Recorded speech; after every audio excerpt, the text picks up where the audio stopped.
All right, good afternoon, everyone. This is Dr. Patrick Lockwood coming back to you live to discuss the psychology of defense mechanisms and the science of what we call ego defense mechanisms. I hope you all are well, and I hope that this talk will be valuable for you as you go about your daily life, thinking about how you operate in relationships and with people across stressful circumstances, things like that. Before I really get into this topic, which I think is very important for the world today in particular, I just want to give you a quick update about the book. The Fear Problem is coming out very soon. I'm still in talks with the publisher. We're negotiating terms at this point, and things are looking up. So be on the lookout soon. The manuscript is basically done. Cover is designed. All that good stuff is taken care of. It's simply just a matter of coming to a reasonable set of terms, and then I will have links for you to look out and find and buy and download and all that good stuff. So I hope to have both a digital version and a print version available. I know some of you probably still like the print holding the book feel. I know I do, because I'm just kind of conditioned that way. So just be on the lookout. Coming soon, next week or so, should have a concrete set of terms and a concrete kind of release date for this. So excited about that. Happy to get that out to you guys. Looking forward to your feedback and responses about the Fear Problem. And I want to see if it makes sense to you, like it did to the publisher and to me. So coming up, super excited about that. Should be fun, should be useful, should be engaging. We will see. So, defense mechanisms. All human beings, since we have such complicated language and an ability to reason and think and plan and talk through experiences, we engage in what are called defense mechanisms. Because not everything we experience is reasonably so pleasant or enjoyable, or even makes us feel safe. In fact, a great majority of what we experience in a given day, a given week, kind of is threatening to who we think we are and how we think we're doing. You know, it kind of stands to reason that the vast majority of our interpersonal interactions probably bring up a little bit of anxiety about what do they think of me, what do they think of the relationship, all that good stuff. And because we have this anxiety, we will engage in a variety of different defense mechanisms as a means of managing our feelings, of stepping on that anxiety, that sadness, that sense of threat to I will be okay. So I'm talking about this because I think it's very important, kind of right before my book comes out, and you know, with all the chaos in the world today, politically, socially, culturally, all that good stuff, this might be another useful way of conceptualizing how we function and why we struggle to function in the most adaptive way across our relationships. So I think this is a very important talk because of those reasons, and I want to start historically and then come to the present. So, you know, when I say psychological defense mechanisms, most of you probably think, you know, Sigmund Freud. And that's true. Theoretically speaking, he really is kind of the first author, researcher, thinker in the field of psychology and psychiatry to actually talk about the human mind and how it tries to deal with threats and, you know, any kind of feeling of, oh, my sense of self is not stable. So our goal, according to Freud in his early works like the neuropsychoses of defense and things like that, is to basically maintain self-stability, our sense of self, our image of self-stability, and avoid negative feelings, negative affects, by engaging in a variety of kind of innate / learned psychological tricks to maintain stability and ward off negative feelings. So that's the basic kind of understanding of a defense mechanism according to Freud. I hope that makes sense. And then his daughter, Anna Freud, in 1937, wrote a great book called The Ego and the Mechanisms of Defense. And you can find that anywhere as well. And it kind of more thoroughly, rigidly outlined her father's work and made a more kind of ego psychology spin on his original discussion of how we ward off anxiety or depression. So we are looking basically right now at a little over 120 years worth of writing and research. So this is good. This is kind of a substantive set of science at this point, which is cool. So we have a lot to say. And the reality is, although Freud in 1894 kind of introduced this topic and broached it, you could really say that philosophers have been messing around with the idea of psychological defense mechanisms. People like Thomas Hobbes and Socrates and Democritus and Aristotle were talking about these when they were alive. And although, you know, we've come a long way, a lot of ideas still haven't really changed. We still basically like to be in denial about certain things. We still like to create false realities so that we feel better. We like to take our negative feelings and put them on someone else so that we don't feel as bad, essentially. And these are concepts that Democritus and Socrates and all of these people like Aristotle were talking about hundreds, if not thousands of years ago. So that's just a footnote there. So although it's kind of a modern psychological science, it's actually a very old philosophical concept. So this next part of the talk is the types of defenses. And I want you all to pay special attention because this can get kind of tricky. I think if I had more time to prep for this, I might have made like little on-screen things you could look at and blah, blah, blah, but that's just not how I do things. But there are basically about close to a dozen different psychological defense mechanisms. And what I'm going to do now is I'm just going to name them and briefly describe what they are.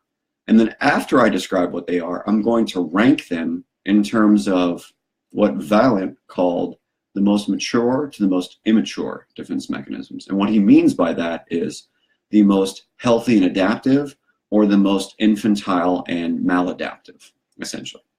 So in terms of defenses, these basically dozen go like this. So the first one is identification.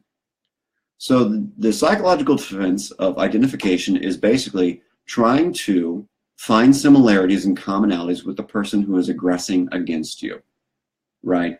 So this is the kind of the idea behind Stockholm syndrome and things of that nature, and Munchausen syndrome, things like that, where we're so overwhelmed by this person, we think that as a means of staying alive, as a means of maintaining a sense of we're okay, if we identify with them and we get along with them, that we'll be okay, that things will go smoother. And that kind of intuitively makes sense. That's the gist of that. That's not the most formal and technical, but that's the gist of it, because there are a lot. I want to be able to get through all of them. The next defense mechanism, which is very common, especially among younger children and unhealthy adults, is called repression. And another way of describing it is denial. But they're different and separate. So repression, as opposed to suppression, which I'll talk about next, repression is a passive and unconscious process. So here's how repression basically works. We experience something negative. We have a fight with someone and they tell us the truth about ourselves. They say, oh, but you're like this because you're, you know, afraid of whatever. You're afraid of your own flaws, right? What we might do is we might just take that experience and put it out of our mind and in the back corners of our mind, but not actively doing that. It'll be an automatic, I didn't hear you say that kind of experience. That's repression, right? And kind of similarly, that's denial as well. Like addicts often are in denial about how nasty the consequences are of their drug and alcohol use. So they won't think about the fact that every time they use, they're about to die. They won't think about the fact that every time they use, they're wasting money, all that good stuff. They'll just put it out of their conscious awareness automatically without thinking about it. So that's repression and denial. Then we come to suppression. Suppression is an active conscious process.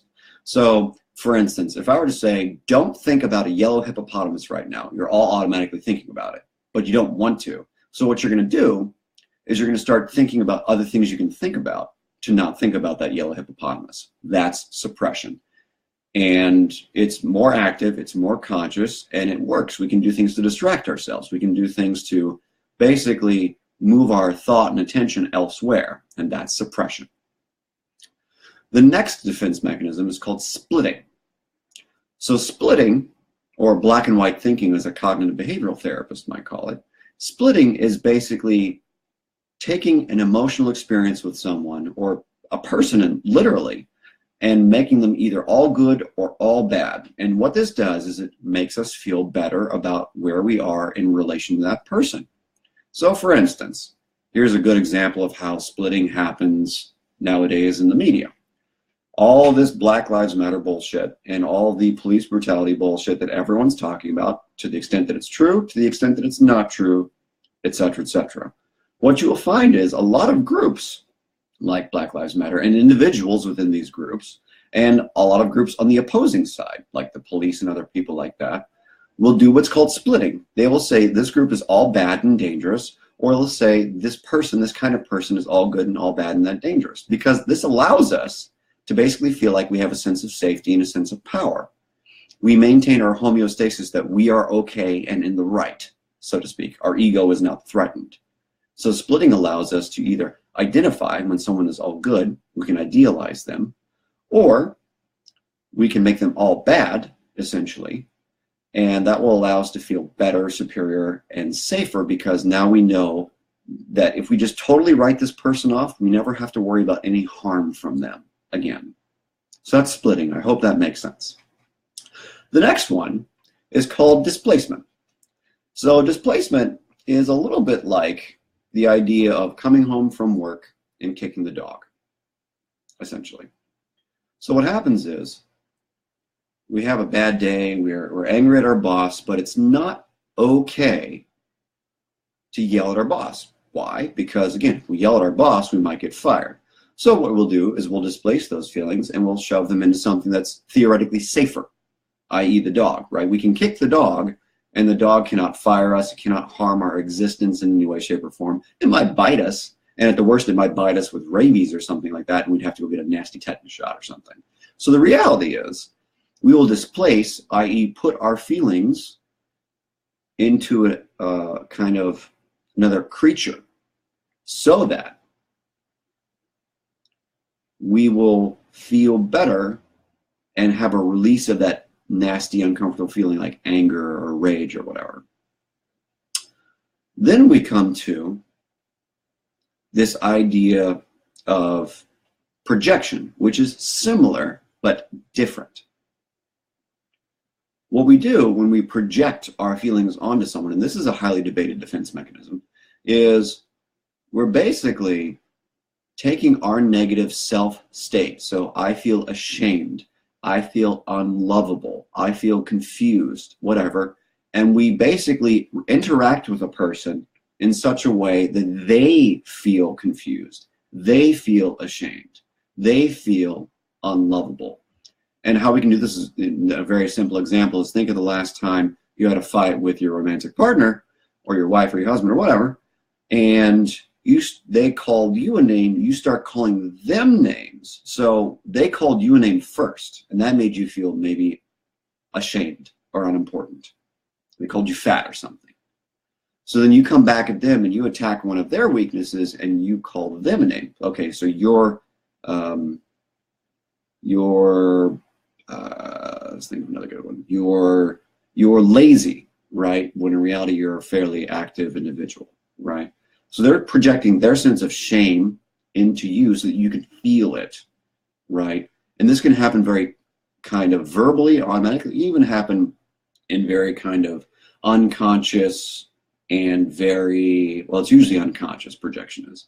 But it can also happen in very non-verbal ways, like the way we relate to each other, the dynamic of the relationship. If we're feeling ashamed, we might pull away from people and be more emotionally distant, et cetera, et cetera, et cetera. And this happens in therapy all the time. So that's projection. I hope it makes sense how it's different than displacement. And then the next one is very important for all of us because this will happen from time to time. It's called regression. And this is usually a statistical concept in my world, but in terms of psychological defense mechanisms, this basically means just that what we will do is we feel so overwhelmed by negative feelings, or we feel like we're in such threat of kind of emotionally falling apart, that we will literally start to fall apart as a means of seeking out support from the outside world to kind of achieve emotional homeostasis, right? So the fundamental tenet in all psychological theories is that we need a way to feel okay.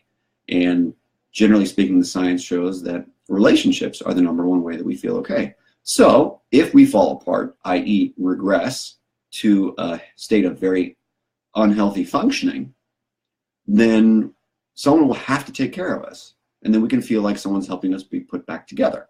And that will allow us to kind of get back to a normal state of ego functioning. So that's regression, basically falling apart for the sake of maintaining the homeostasis of I'm broken, I'm bad, etc., put me back together. Excuse me. Next, we have rationalization and intellectualization. These are my favorites. So one of the ways that we deal with kind of fear about a variety of concepts, whether it's our existence or relationships or work or hobbies, whatever it is we will intellectualize or we will rationalize. We will try and put excessive mental energy towards making sense of things so that all that fear, all that anxiety, all those threats to, am I going to be okay, my self-stability, go away, right? So you could basically say that any philosopher, any psychotherapist, any scholar is really intellectualizing, trying to kind of make sense of things so that we feel better and we have less anxiety about how things go. Because again, our brains are meaning-making machines. And if we put excessive amounts of energy into making meaning of things, then we don't feel as anxious because all that energy is gone. So that's intellectualizing, kind of makes sense on its face. Next, we have reaction formation. This is a cool one that you often see in TV shows and movies and in books and whatever, and even in real life with people that you know. So here's the common example from one culture, and this is not meant to be some kind of stereotyping experience. This is not meant to be a judgment. This is just something that you see, and if you pay close attention, you'll see it kind of more frequently than you would think. So let's talk about males and sexual attraction, and let's talk about homosexuality as the 3 variables. So there are a variety of different types of males who identify as homosexual. And often because of culture and religion and where you're born and all that good stuff, it's not okay to be gay, or there's a lot of shame and fear about coming out as gay. So sometimes when people are in the process of coming out, and even if you go to places like West Hollywood near where I live, and other kind of gay districts in the United States, you'll see a lot of overly masculine, overly aggressive, big, bulky kind of gay guys. And one way of looking at this is basically a defense mechanism. Although you could say that there's something attractive about being big and buff and ripped and hot and all that good stuff, that's just too simple an explanation. That's true, but it's not sufficient. One way you could actually look at these people, and you can look at a lot of people who are like afraid to come out of the closet, is they will often act in a very hyper masculine way. Right? And you've seen this before in television shows and in movies and books and stuff, where someone's afraid to come out of the closet and the running joke is that everyone knows that they're gay, but then they do all these overcompensation kind of things, right? Like they look really good, or they work out a whole lot and all this good stuff, right? And this is, I think, very often observed in gay culture nowadays, where someone has to look hyper-masculine, but inside they feel very feminine or very ashamed, not that those are the same thing, about who they are. They feel uncomfortable with their state of femininity or their state of homosexual identity, so they will overcompensate in such a way that they look very masculine and act very bro or whatnot. So that's reaction formation. I hope that makes sense. And finally, one of our favorites across this planet is humor. Freud once said that humor is the most adaptive defense mechanism. Because reality is, if you take a look at any of our interpersonal circumstances, there's a lot of weirdness and awkwardness and things like that, which makes us feel anxious. That anxiety has to be dealt with, so we will often make a joke. I think the popular television series Seinfeld basically was a big, long defense mechanism. There were so many nasty, uncomfortable, weird, awkward circumstances in that television series, and basically all they did was make a bunch of running jokes and kind of discrete jokes about everything that was going on. Everything was one big joke. That's because there's a lot of awkward, uncomfortable things going on. So humor is good. I did a talk on this already. You can go back and find it on the Patreon. But it's a defense mechanism. So we need to keep in mind how often we're doing this in any number of defenses. So these are the basic kind of most common defense mechanisms that you will hear about in therapy or from psychologists or therapists or psychiatrists or whatever, and in popular psychology. And I hope I've done a decent job of just giving you the gist of what they are. If you want to read more, I've got a bunch of references for you to take a look at so you can get a more nuanced and fine understanding of things. But I think I've done it justice to just basically explain things. So now let's rank these defense mechanisms based upon how mature they are, like humor, or how immature and how maladaptive they are, as in not commensurate with our age and status of intellectual functioning. So the famous author George Vaillant came up with kind of a hierarchy. And he basically said that the most mature defense mechanisms were things like humor, sublimation, and suppression. And by the way, sublimation, I forgot to mention earlier, is basically taking your anxiety or your feelings and putting it into a work activity so that the energy's gone. Like, so you're anxious, go work out. You're anxious, go write a book, whatever, that kind of thing. So humor, sublimation, suppression, which is the active avoiding thoughts, are the most mature. Whereas the most pathological and immature are things like denial and repression and projection, because there's no conscious dealing with it. It's unconscious and out of our control. And then somewhere in the middle, in terms of adaptive and mature and emotionally mature, are things like intellectualization, reaction formation, splitting, and displacement. And there's actually some psychological science behind why these rank the way they do in terms of their consequences towards relationships, use of drugs and all that good stuff. There's actually some good research on that.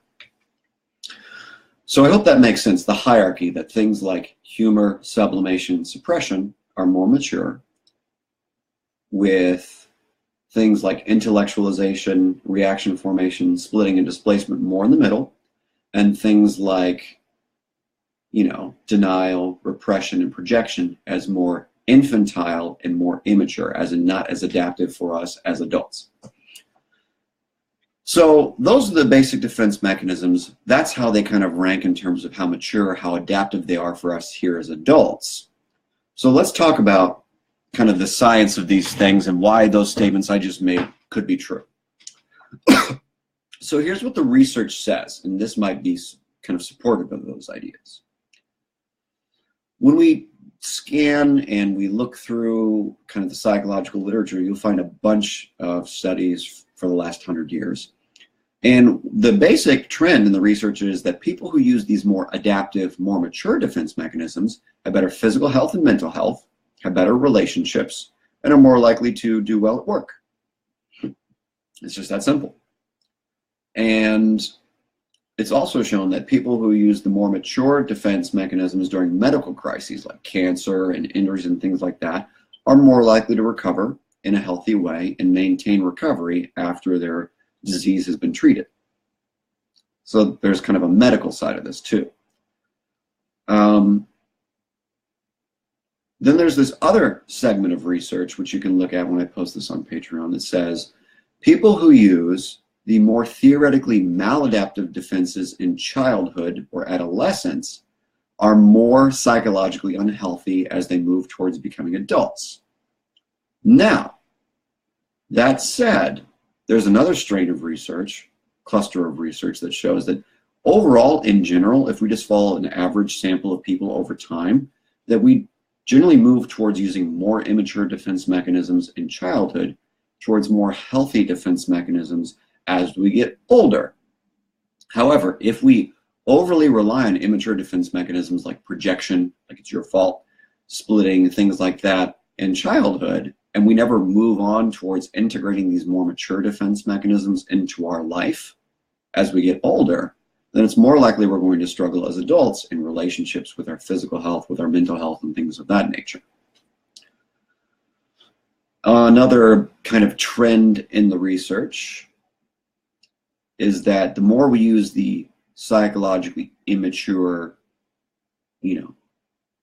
defense mechanisms, the more likely it is that we have not just a few psychosocial problems as adults, but we have a host, a variety of psychosocial problems, like a person with such unhealthy defense mechanisms like splitting and projection that would be diagnosed with borderline personality disorder, for instance, usually has very chaotic relationships, usually has a great deal of substance use and other maladaptive coping problems, excessive sexuality, things like that, has more life stress, has more interpersonal instability, has more issues maintaining employment, things like that. And that's what the research generally shows. You know, the great example of this is probably, you know, Charlie Sheen, and if I get sued, I get sued, whatever. But, you know, given his more kind of narcissistic way of being, he's more likely to rely on more immature defense mechanisms. And look at how much trouble he's had over the course of his life with divorce and domestic violence and drug use and STDs and in and out of the hospital almost dying and employment instability, getting fired. All these things kind of point to probably the use of more immature defense mechanisms, a struggle to relate adaptively to people because of, you know, psychopathology. So I hope that generally makes sense. And finally in our talk today, because I know I've gone on a long time and there's so much research you can take a look at that I'll post. There's not a lot of research on the brain, but you know me, I love the brain and I love talking about what we know about the brain and looking forward to what we could learn. So there's not a lot of concrete research on psychological defense mechanisms and brain areas that are activated or deactivated. But I did find a few studies. There are a couple of books that I'll post. And what I would like to point out is that the standing theory in kind of the neuropsychoanalytic world is that our relational circuits, so things like our medial prefrontal cortex, our right orbital frontal cortex, and some of our premotor areas responsible for motivation, tend to shut off when we're using the more pathological defense mechanisms like projection and splitting and things like that. However, when we're using more adaptive defense mechanisms, it stands to reason that theoretically speaking, things like humor require a sense of interpersonal timing, interpersonal efficacy, interpersonal, I'm okay, it's okay, they accept me. So these areas are probably more active. So basically, our relational circuits might be a little more offline. Our empathy and relational circuits might be a little bit more offline, like the research shows, when we're using more immature defense mechanisms. And they're more online when we use more mature defense mechanisms like suppression and rationalizing and all that good stuff. So this is my kind of quasi-brief talk on defense mechanisms. There's so much to say, and this is why there are entire schools devoted to the study of this, and, you know, seminars and lengthy videos by a bunch of brilliant people smarter than I am. But I hope this kind of gives you a nice, quick and dirty understanding of the basics of what they are, why they're important for our survival, our sense of ego stability, and managing negative feelings, and how they show up, what they're correlated with in terms of the research, and what basic brain areas are involved. I hope that you can take this and apply this to yourself. Which defense mechanisms might I engage in more? Maybe I joke a little too much. Maybe I, you know, do a little too much intellectualizing, like me, for instance. Probably do too much of that. Probably need to get a little more into humor or get a little more into just sitting with the feelings, right? Because there's a basic assertion that we're supposed to use a certain amount of defense mechanisms, but we can't prove that. So it's really a situation by situation basis. How much you should be defended interpersonally, and how often you should use what kind of defense mechanisms. But I would generally say the goal is to use the more mature defense mechanisms more often and use the more immature ones less often if you're using them at all right now. So I hope this makes sense. I look forward to talking with you again in 2 weeks. Surprise topic. And the fear problem is coming out soon, so keep an eye on that. And it's been great talking with you. I really appreciate you all coming out and your comments and views and things like that. And I will be back with you again soon. And if you need anything, if you have a question about anything I've said here, please, again, feel free to take a look at the Patreon. I'll post that link here in a minute. Otherwise, I look forward to your questions, comments, and I will see you in 2 weeks. Have a good day.